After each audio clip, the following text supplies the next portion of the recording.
मन में दर्द होता है तो कह जाता है गुस्से में। लेकिन महापौर ने, देखो कार्यवाहक महापौर ने नहीं कहा, उसकी पुत्री ने कहा, ये बात सही। बिल्कुल। और देखिए मैं इस बात श्याम को जी ने ये चीज देखिए क्लियर कर दी। मैं प्रदीप जी, हाँ, मैं एक चीज क्लियर कर दूं। जो सीलदाबाई जी की पुत्री है, ये भाई भतीजावाद की पार्टी नहीं है। सीलदाबाई जी की जो पुत्री है वो भारतीय जनता पार्टी की सदस्य भी नहीं है अभी, और ना किसी दायित्व के ऊपर है वो। हाँ, उनके पुत्री के नाते अगर उनकी कोई भावनाएं हैं तो वो कह देंगे, तो जनता में बहुत सारे लोग हैं जो बैठ बैठ के बोल देते हैं, ऐसी कोई बात नहीं है। लेकिन अगर सीलदाबाई जी ने ऐसे कोई शब्द बोले हों तो मैं बिल्कुल, श्याम जी है, आप मेरे को सुनाइएगा। ऐसे तो रोड पे खड़े होकर कोई किसी को कुछ भी बोल देता है तो उसका मतलब ये नहीं कि वो पार्टी की लाइन हो गई या महापौर की लाइन हो गई। हाँ, मैं दूसरी चीज पे आता हूँ।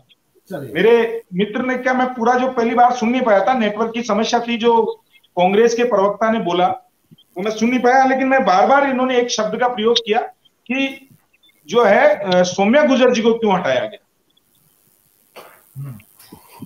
संजीव जी, हाँ जी, ये राजस्थान के इतिहास में, आप सुनिएगा, ये राजस्थान के इतिहास में नगर निगम के अंदर काला धब्बा है। मदन जी, हम कांग्रेस के लोग बिल्कुल सुनेंगे आपकी बात। बाकी हो गए तो बोल लीजिए अभी, इनको और बुला लीजिए। नहीं नहीं, हम सुनेंगे, आप बिल्कुल मैं सारा दे दूंगा, अगर आपको समय चाहिए और ले लो आप। नहीं नहीं, हम सुनेंगे बिल्कुल। आप तो सौम्य गुर्जर का बताओ क्यों, क्या कारण रहा, और फिर बाकी वो कंपनी भी बताना, सफाई वाली कंपनी, फिर उसके साथ RSS के जो वो है उनका भी लेना नाम, सब कुछ। शाम जी मैं बताऊंगा। शाम जी, एक मिनट, हम इस चर्चा को पूरी करेंगे, उसके बाद हमें सरदार शहर भी चलना है, समय के हिसाब से आप अपनी बात रखें। हाँ मदन जी, बोलिए। देखिए, मेरे को बड़ा वो लगता है कि श्याम जी जैसे वरिष्ठ पत्रकार जब ऐसी बातें करते हैं ना, तो मैं बहुत सम्मान करता हूं, लेकिन थोड़ा मन को ठेस होती है और अजीब सा लगता है। श्याम जी, आप थोड़ा सा, आप दोनों तरफ रहिए, आपका काम दोनों को बैलेंस करने का है। मैं ये नहीं कह रहा कि मुझे क्रिटिसाइज, अरे सर, मैं ये नहीं कह रहा कि मुझे क्रिटिसाइज मत करिए, मेरी पार्टी के खिलाफ मत बोलिए। अरे सुनिए सर, मैं निवेदन कर रहा हूं, सुन तो लीजिए सर, मैं क्या कहना चाह रहा हूँ। मैंने किसी के ऊपर तो आरोप लगाया, सुन तो लीजिए मैं क्या कहना चाह रहा हूँ। मैं किसी आपका वो नहीं कह रहा हूँ, आप सुन लीजिए। मैं तो लिम्बा राम जी वाली बात भी याद है, सामने सुन लीजिए। मेरा निवेदन है, मैं ये नहीं कह रहा हूं कि आप हमारे ऊपर सवाल मत उठाइए। लोकतंत्र में सवाल उठाने का पूर्ण है, लेकिन आप जिस जगह बैठे हैं यहाँ पे, आप राजनीतिक विश्लेषण के रूप में बैठे हैं, तो दोनों पार्टियों पे बराबर उठाइएगा। वो तो मैं इसकी बात कर रहा हूँ। आपने कई बार जब बोलते बोलते बीजेपी की बात तो पूरी कर जाते हैं, लेकिन कांग्रेस वाली भूल जाते हैं। चलिए कोई बात नहीं, वो आपका व्यक्तिगत मामला है। लेकिन मैं अभी मेरे मित्र कह रहे थे, संजीव जी राजपुरोहित जो बोल रहे हैं, संजीव जी बोल रहे हैं कि सौम्या गुर्जर जी को क्यों हटाना पड़ा। संजीव जी, राजस्थान के इतिहास में निकाय के अंदर काला धब्बा है जो राजस्थान की सरकार ने लगाया है, और एक भ्रष्ट अधिकारी के लिए आपने जांच कमेटी बिठाई। उस जांच कमेटी के जो गवाह हैं वो भी सरकारी अधिकारी और सरकारी वही है, किसी जनप्रतिनिधि को नहीं लिया। और ये राजस्थान में पहली बार नहीं हुआ किसी जनप्रतिनिधि और सरकार के बीच में होट टोक होना या वाद विवाद होना। मैं ज्योति खंडेलवाल जी के टाइम का भी मेरे को याद है, और श्याम जी भी मेरी बात का समर्थन करेंगे, किस तरीके से उस टाइम के नगर निगम के कमिश्नर के साथ हुआ था।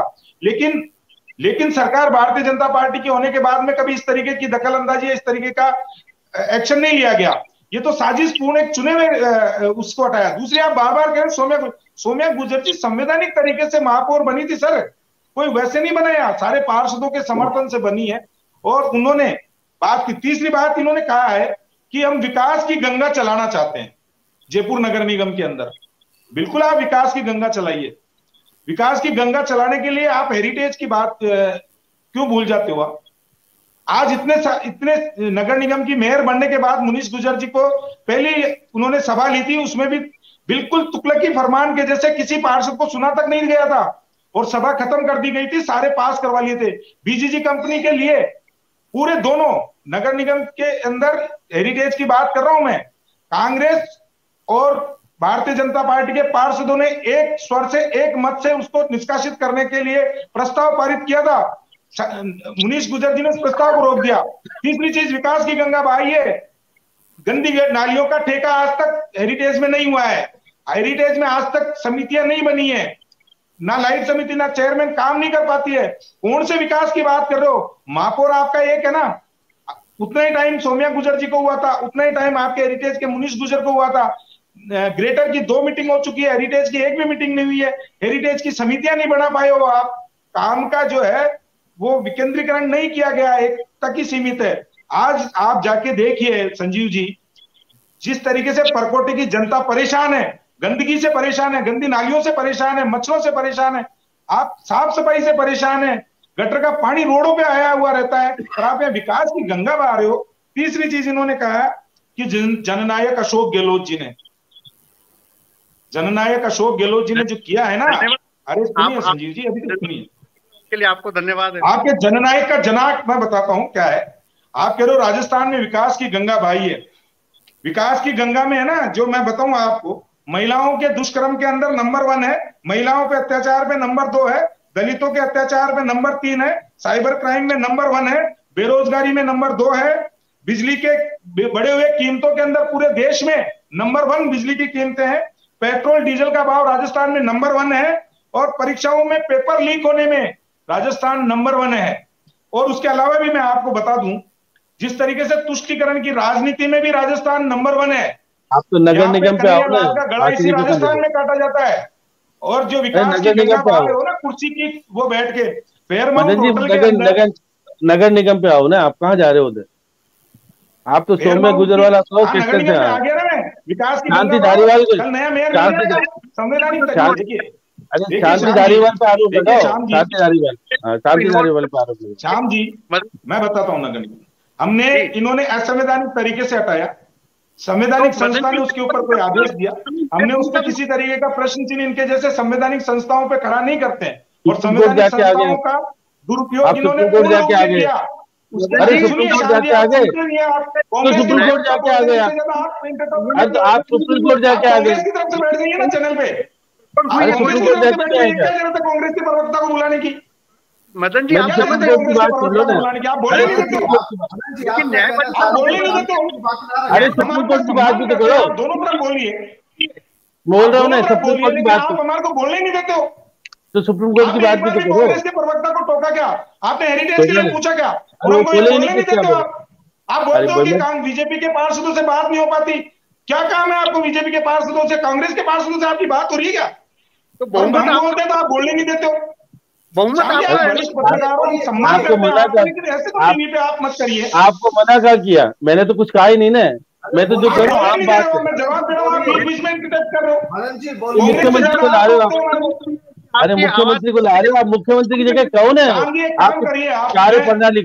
कार्य प्रणाली को लेकर के बोलने तो दीजिए आप कांग्रेस के, आप राजनीतिक विश्लेषक है, कांग्रेस के प्रवक्ता मत बनिए आप। मैं क्या बोल रहा हूँ मदन जी अपनी बात पूरी रखें। मदन जी मैं तो विष्णु लाटा की बात बार बार कहता हूँ, विष्णु लाटा की बात बार बार कहता हूँ, इसलिए दिक्कत नहीं हो जाएगी। विष्णु लाटा जी बन गए, विष्णु लाटा जी बन गए, हमने अगर वो पार्षदों को ले गए, खरीद फरोख्त करी, कैसे भी बन गए तो बन गए पार्षद, कांग्रेस ज्वाइन कर ली उन्होंने, उसका बात खत्म हो गई, नगर निगम के चुनाव हो गए, हमने उसमें बहुमत, जनता ने हमारे को जवाब दे दिया, जनता ने शाम जी हमारे को जवाब दे दिया, नगर निगम के अंदर हमारे को 2/3 बहुमत से ज्यादा सीटें दे दी, और उसके बाद हमने चुना हुआ महापौर बनाया, उसको असंवैधानिक तरीके से कांग्रेस ने उतार दिया, फिर भी हम उसका सम्मान करते हुए उसने के बाद में जो भी प्रक्रिया है उस प्रक्रिया के तहत दोबारा जो है पार्षद बना रहे हैं, और हम कांग्रेस नहीं है, हम कांग्रेस नहीं है, भारतीय जनता पार्टी कांग्रेस नहीं है कि जब राहुल गांधी के ऊपर ईडी पूछताछ करती है तो ईडी के ऊपर, कोर्ट के ऊपर, सीबीआई के ऊपर प्रश्न चिन्ह खड़ा करके और उनके ऊपर आरोप प्रत्यारोप लगाएं, कोर्ट, चुनाव आयोग, इनके ऊपर कौन सवाल उठाता है श्याम जी? और श्याम जी एक बार यहाँ बैठे हुए थे, आप एक बार पूछो ना, विकास की गंगा जो बहा रहा है हेरिटेज नगर निगम में, कौन सी विकास की गंगा बह रही है? मैं तो इस पक्षधर ही नहीं हूँ कि 2 नगर निगम बनने ही नहीं चाहिए थे, बेड़ा गर्क कर दिया आपने, 250 लगा दिए। हाँ बिल्कुल सही है, मैं आपकी बात से सहमत हूँ। 2 नगर निगम क्यों बनाए हैं आप भी जानते हो श्याम जी, क्योंकि अशोक गहलोत जी को पता था कि मुझे जीत नहीं सकता मैं, तो इसलिए एक नगर निगम एक जाति समुदाय के विशेष के रूप से बना दिया उन्होंने हर जगह। और मैं श्याम जी, आप मेरी बात का नाराज मत होइएगा, मैं अगर मेरी कोई बात बुरी लग गई हो तो मैं उसके लिए बिल्कुल अपने शब्दों के ऊपर वो कहता हूं, लेकिन एक चीज आप बताइए श्याम जी, नगर निगम नहीं, राजस्थान के मुख्यमंत्री अशोक गहलोत ने पंचायती राज चुनाव और नगर पालिका चुनावों को मजाक बना दिया अपनी कुर्सी बचाने के लिए। 4 साल में हर 6 महीने में इन्होंने नगर पालिका या नगर पंचायती राज के चुनाव करवा के और आज की स्थिति और परिस्थिति में ऐसा कर दिया कि आने वाले टाइम पे हर तीसरे महीने में राजस्थान के चुनाव होंगे। नगर पालिका, नगर निगम सबके चुनाव अलग अलग कराएं, पंचायत समितियों के चुनाव अलग अलग टाइम पे करवाएं, सिर्फ इसलिए कि हर बार सचिन पायलट जी कुर्सी पे बैठने की, ताजपोश की करने का टाइम आता है और वो चुनाव में घुसा देते हैं राजस्थान को। राजस्थान के जो 3 नगर निगम इन्होंने तोड़े हैं, जोधपुर तोड़ा, कोटा तोड़ा, जयपुर कोटा, एक जगह भी इनका नहीं बनना था मेयर। इन्होंने क्या करा, 2 करके एक मेयर बना लिया और वहां पे सोनिया गांधी जी को बना दिया कि वो तो इनको समझते ही नहीं। सोनिया गांधी जी को तो मानसिक रूप से ये पता नहीं क्या समझते हैं अशोक गहलोत जी, कि उनको समझ नहीं है। और वास्तव में इससे पता चल गया कि सोनिया गांधी जी की समझ नहीं है, वो अशोक गहलोत जी जैसे चलाते हैं वैसे चलती है। जी की बात पे विरोध किया था, इस बात में मैं आपका विरोध करता हूं कि आप इस तरह से मत बोलिए। आप जो बात कर रहे हैं कि आप किस तरह से विकास की गंगा, तो आज राजस्थान में चिरंजीवी योजना पूरे राजस्थान के हर गरीब की मदद कर रही है। मोदी सरकार चिरंजीवी योजना पे, अरे चिरंजीवी योजना दिव्या मदेरणा जी से पूछ लिया क्या आपने? दिव्या मदेरणा जी से पूछ लिया क्या? राजस्थान के गरीब योजना का दिव्या मदेरणा जी से पूछ लिया क्या? चिरंजीवी योजना के अंदर आज राजस्थान के अस्पताल जितने भी है ना, इसलिए गरीब की चिंता है उनको। वो तो विश्वेंद्र जी का भी नाम